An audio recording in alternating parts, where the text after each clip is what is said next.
Les forces armées de Côte d'Ivoire, FACI. Une exploration approfondie. Les forces armées de Côte d'Ivoire, FACI, constituent le pilier central de la défense nationale, chargé de protéger la souveraineté territoriale, d'assurer la sécurité des citoyens et de contribuer à la stabilité régionale. Depuis leur création en 1960, après l'indépendance de la Côte d'Ivoire, les FACI ont traversé des périodes tumultueuses marquées par des crises politiques, des conflits internes et des efforts constants de modernisation. Cet article propose une analyse détaillée et enrichie de leur histoire, de leur organisation, de leurs branches, de leurs équipements, de leur budget et des développements récents jusqu'en octobre 2025, tout en offrant un style fluide et engageant pour captiver le lecteur. Histoire, une évolution dans la tourmente. La genèse des FACI remonte à l'époque coloniale française, lorsque des Ivoiriens servaient dans les unités de tirailleurs sénégalais, des forces africaines intégrées à l'armée française. Environ 20 000 Ivoiriens ont combattu durant la Première Guerre mondiale, 1914 à 1918, et 30 000 autres lors de la Seconde Guerre mondiale, 1939 à 1945, souvent dans des conditions difficiles, loin de leur terre natale. Après l'indépendance, proclamée le 7 août 1960, la Côte d'Ivoire, sous la houlette du président Félix Houphouët-Boigny, a cherché à établir une armée nationale autonome. Un accord de défense signé avec la France en 1961 a permis de poser les bases des FACI, mais Houphouët-Boigny, conscient des risques de coup d'État dans d'autres pays africains, a volontairement limité les capacités militaires initiales. Ainsi, en 1962, les FACI comptaient seulement 5 000 hommes, une force modeste pour un pays de la taille de la Côte d'Ivoire. Au fil des décennies, les effectifs ont progressivement augmenté, atteignant 14 920 hommes en 1987. Cependant, la stabilité politique du pays, souvent qualifiée de « miracle ivoirien » sous Houphouët-Boigny, a été mise à rude épreuve à partir des années 1990. Le premier coup d'État, survenu en 1999 et orchestré par le général Robert Guéhi, a marqué un tournant.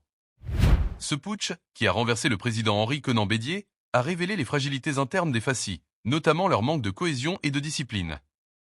La crise s'est aggravée en 2002 avec le déclenchement de la Première Guerre civile, déclenchée par une mutinerie à Bouaké. Cette rébellion, menée par les forces nouvelles, a divisé le pays en deux, un nord contrôlé par les rebelles et un sud loyal au gouvernement de Laurent Gbagbo.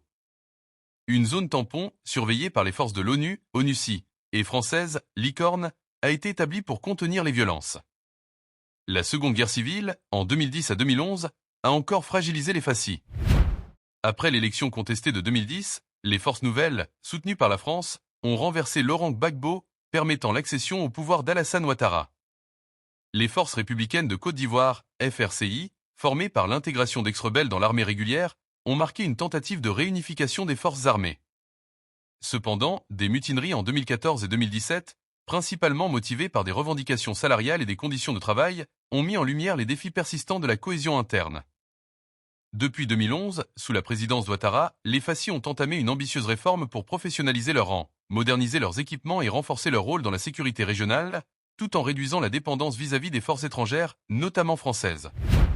En 2025, les FACI se trouvent à un tournant stratégique. Le retrait progressif des forces françaises, amorcé avec la rétrocession de la base de Port-Bouët en février 2025, symbolise une volonté d'autonomie militaire. Ce processus, toutefois, s'accompagne de nouveaux partenariats, notamment avec la Chine et d'autres pays, pour équiper et former les forces ivoiriennes face aux défis contemporains, tels que les menaces djihadistes aux frontières nord. Structure et organisation, une architecture militaire en évolution.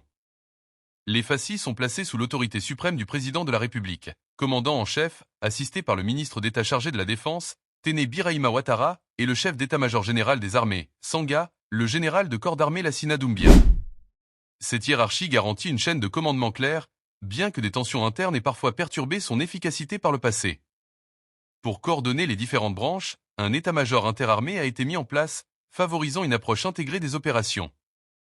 Le territoire ivoirien est divisé en 5 régions militaires, chacune dirigée par un colonel, Abidjan, Daloa, Bouaké, Korogo et une 5e région englobant des zones stratégiques. Cette organisation géographique permet une répartition efficace des forces, notamment pour répondre aux menaces localisées, comme les incursions djihadistes dans le nord. La garde républicaine, forte d'environ 2500 hommes, joue un rôle clé dans la protection des institutions et des hautes personnalités, opérant souvent à Abidjan, siège du pouvoir politique. Les forces spéciales, bien que moins visibles, constituent une unité d'élite formée à l'étranger, notamment au Maroc et en France, pour des missions spécifiques, comme les opérations antiterroristes ou les interventions rapides. La gendarmerie nationale, bien qu'officiellement rattachée au ministère de l'Intérieur depuis 2010, collabore étroitement avec les FACI. Avec environ 15 000 gendarmes, elle assure le maintien de l'ordre en zone rurale, la police judiciaire et la sécurité des infrastructures critiques. Cette dualité entre fonctions militaires et civiles fait de la gendarmerie un acteur incontournable de la sécurité intérieure. Branche des FACI, une diversité opérationnelle. Armée de terre. L'armée de terre est le cœur des FACI, représentant la majorité des effectifs, environ 25 000 hommes en 2024. Commandée par le commandement des forces terrestres, CFT, elle est organisée en 8 brigades interarmes, 6 brigades spécialisées et des unités spécifiques, comme le 1er bataillon d'infanterie basé à Akouedo, Abidjan, ou le 1er bataillon de commandos parachutistes. Ces unités sont déployées principalement autour d'Abidjan, mais aussi dans des zones stratégiques comme Boaké et Korogo, où la menace djihadiste est croissante. Les brigades interarmes combinent infanterie, artillerie légère et unités blindées, offrant une flexibilité tactique pour répondre à divers scénarios, des conflits conventionnels aux opérations de contre-insurrection. Armée de l'air. L'armée de l'air, bien que plus modeste, joue un rôle crucial dans la surveillance de l'espace aérien ivoirien et le soutien logistique. Basée principalement à Abidjan, aéroport Félix Houphouët-Boigny, et à Boaké, elle dispose d'un parc aérien limité mais diversifié. Parmi ces équipements figurent des avions de transport comme le CASA C-295 et l'Antonov en 26, utilisés pour le ravitaillement ou le transport de troupes, ainsi que des hélicoptères Mi-8 et Mi-24, capables de missions de reconnaissance ou d'appui-feu. Depuis 2018, l'acquisition de drones de l'air d'T-26 a renforcé les capacités de surveillance, notamment pour surveiller les frontières nord face aux menaces djihadistes. Un avion Su-25, bien que principalement utilisé pour l'entraînement, témoigne des ambitions de développer une capacité d'attaque aérienne limitée. Marine nationale. La Marine nationale, souvent qualifiée de Brown Water Navy, se concentre sur la protection des 340 km de littoral ivoirien et des lagunes, notamment autour d'Abidjan, San Pedro et Adiaké. Basée à Locodjro, Abidjan, elle dispose de 3 patrouilleurs côtiers livrés en 2014, de 10 vedettes rapides acquises en 2018 et d'une trentaine de bateaux gonflables pour des opérations rapprochées. Ces moyens permettent de lutter contre la piraterie, le trafic illégal et la pêche non autorisée dans la zone économique exclusive. La marine joue également un rôle dans la sécurisation des ports, vitaux pour l'économie ivoirienne, qui repose largement sur l'exportation de cacao et d'autres produits agricoles. Gendarmerie nationale. La gendarmerie, bien que distincte des FACI, est un acteur clé du dispositif sécuritaire. Ces 15 000 hommes sont déployés dans tout le pays, avec un accent sur les zones rurales où l'armée de terre est moins présente. Outre le maintien de l'ordre, elle intervient dans des missions de police judiciaire et de protection des infrastructures, comme les routes nationales et les installations pétrolières.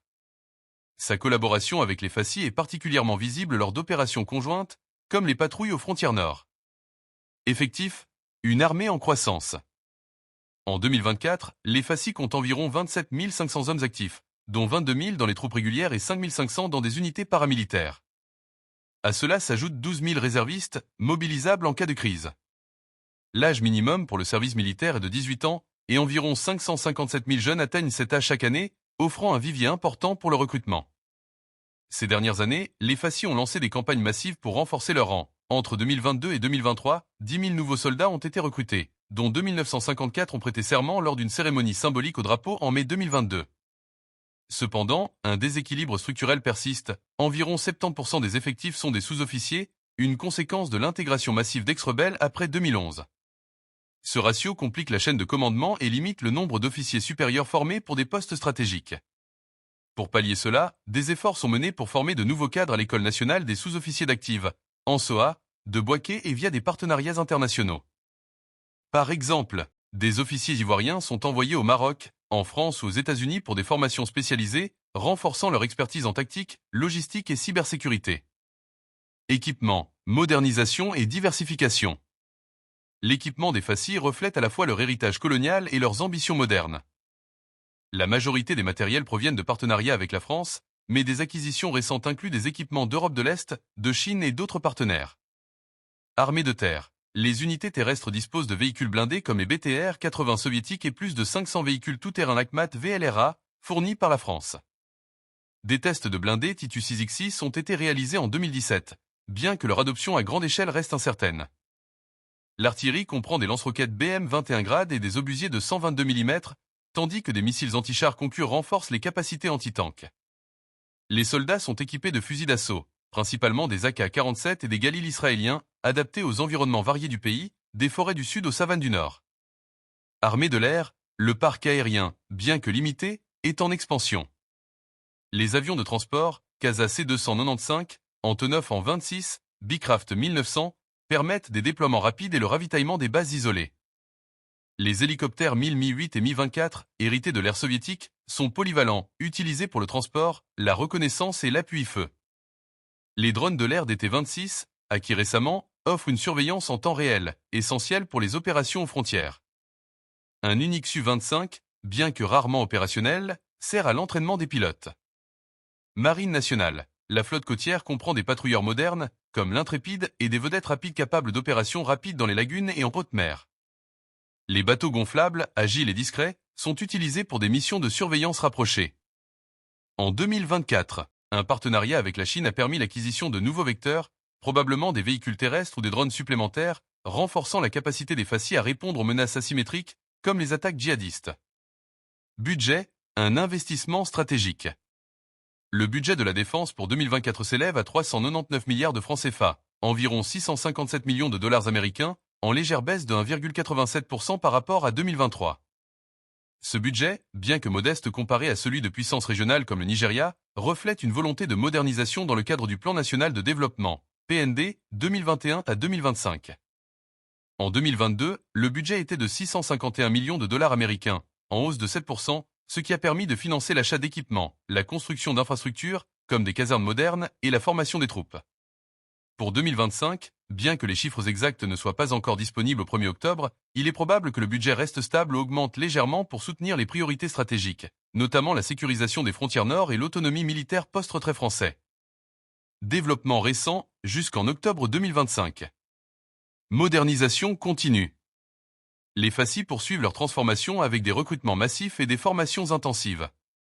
L'École nationale des sous-officiers d'active à Boaké forme des centaines de jeunes recrues chaque année, tandis que des partenariats internationaux, France, Maroc, États-Unis, Chine, renforcent les compétences des officiers. L'acquisition de drones et de véhicules modernes, ainsi que les tests de blindés comme le Titus 6X6, témoignent d'une volonté de doter les FACI d'outils adaptés aux menaces modernes. Retrait des forces françaises. Un événement marquant de 2025 est la rétrocession de la base militaire de Port-Bouët, 43e bataillon d'infanterie de marine, au FACI en février. Rebaptisée quand Thomas Dakin Ouattara, cette base symbolise l'autonomie croissante de l'armée ivoirienne. Environ 500 soldats français restent toutefois présents pour des exercices conjoints et une coopération en cybersécurité, signe d'une relation toujours étroite avec la France, mais moins dépendante. Défis sécuritaires. Les FACI font face à des menaces croissantes, notamment les incursions djihadistes en provenance du Burkina Faso et du Mali. Entre 2020 et 2022, une vingtaine de soldats ivoiriens ont été tués dans des attaques dans les régions de Kafolo et Téini. Pour y répondre, les FACI ont renforcé leurs patrouilles et collaborent avec des pays voisins, Sénégal, et des partenaires comme les Pays-Bas et la Chine. Hommage et symbole. En août 2025, un hommage national a été rendu au général Kwaku Kofi René, décédé en Israël. Cette cérémonie a souligné l'importance de la mémoire militaire dans la construction de l'identité des FACI. Conclusion, une armée en transition.